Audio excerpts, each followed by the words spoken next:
সামনে একটা লড়াই আসবে এই দেশের মাটিতেই মডারেট ইসলামের সাথে প্রকৃত ইসলামের লড়াই।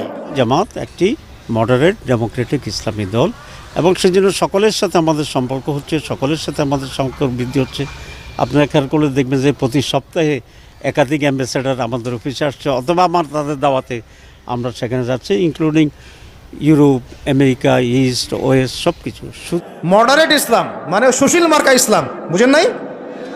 সুশীল মার্কা পশ্চিমা আদলের এক ইসলাম, পশ্চিমাদের সন্তুষ্টি মানে সাধনকারী ইসলাম, এবং যে ইসলামটাকে ওরা প্রমোট করবে এর সাথে একটা লড়াই দেখা যাবে যারা নবী মুহাম্মদ সাল্লাল্লাহু আলাইহি ওয়াসাল্লাম এবং সাহাবীদের সেই সিরাতের আদলের ইসলাম মানে, এইটার সাথে একটা কনফ্লিক্ট সামনে দেখবেন, আপনারা দেখে নিয়েন ইনশাআল্লাহ।